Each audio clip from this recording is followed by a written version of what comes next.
applying wax resist. So in ceramics we have a type of wax that's called wax resist, and it is liquid at room temperature, and it will resist anything that's water-based, and almost everything we use in ceramics is water-based. So we can apply the wax resist to the surface of our ceramics, and then when we paint over it with underglaze or glaze, it will be resisted and we'll have the bare clay shine through. Or if you already have a color on your clay, that's what will show through wherever you wax resist. So when using wax resist, you're going to paint it onto the surface of your leather hard or bone dry clay, depending on what technique you're using. And you'll want to be quite careful when applying it, because once it's on the surface, it's hard to remove.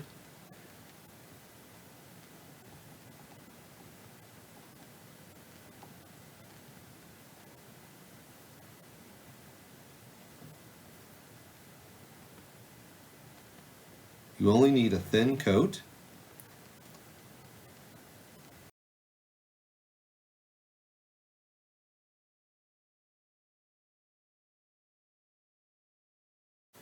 But then before you can apply anything else to the surface, you have to let this dry for at least 10 to 15 minutes.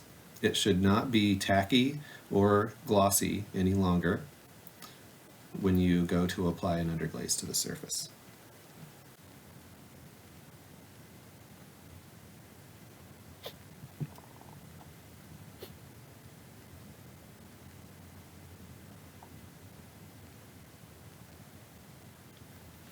Now when using wax resist, it's really important that you wash your brush out really well, because the wax resist will resist anything that's water-based. If you have wax stuck in your brush, it will resist anything that you try to use it for.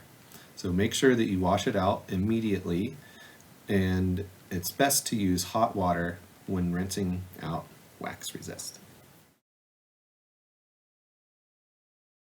So now that my wax resist has dried, I'm able to apply a underglaze to this surface. And wherever the wax is, the underglaze will be resisted.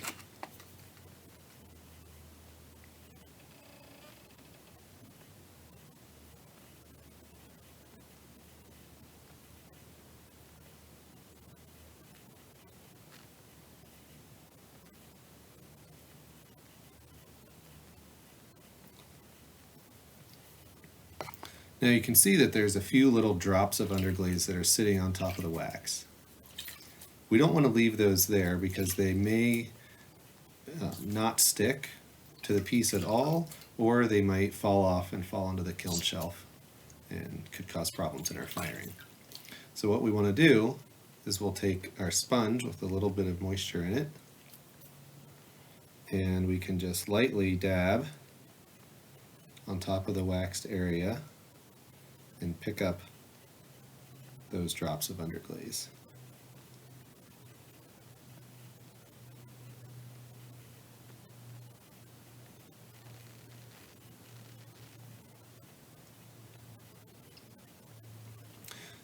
So when this is fired, you'll see raw clay underneath those areas where the wax was painted. Or I could have painted a color of underglaze on here, then painted the wax, then put another color on, and you would only see the first color where I put the wax. And then where the second color is, you would either get a little bit of a mixture, or mostly the second color would take over, because these are pretty opaque.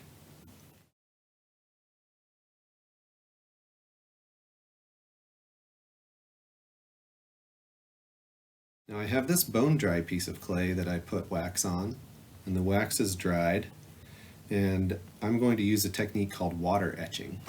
And this is where you'll use quite a bit of water on your sponge, and your clay has to be bone dry, and the wax has to be dry as well.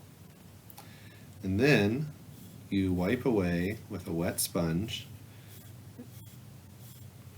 and if you continue to wipe, after a while you'll start to etch away the bone dry clay, And where you have placed your wax, the clay will stay raised in a very light relief. You don't want to scrub too hard because you could rub off the wax resist. I'm just lightly wiping with a wet sponge, cleaning my sponge out frequently.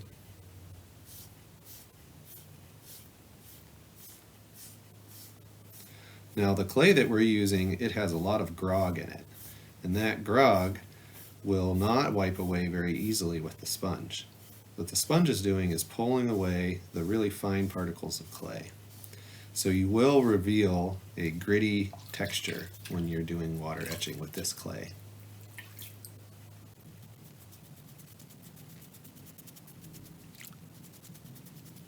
This technique takes quite some time,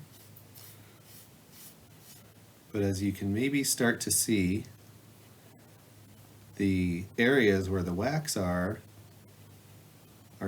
slightly raised. So you get a little bit of a three-dimensional design.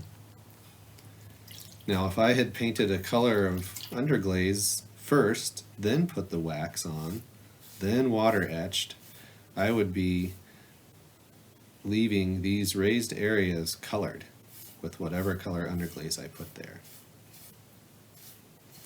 Now because they're waxed, I could paint underglaze on top of this, and those raised areas would remain whatever color is underneath the wax.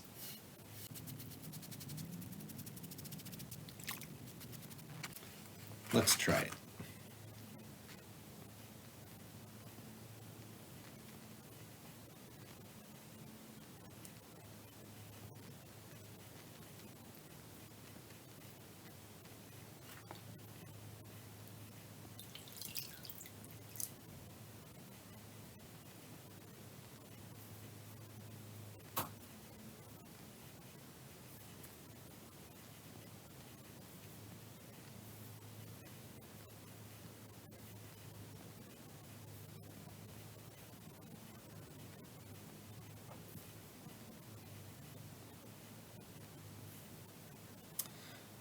Now in the kiln, this wax will burn away and we'll be left with a green background and a raw clay colored foreground.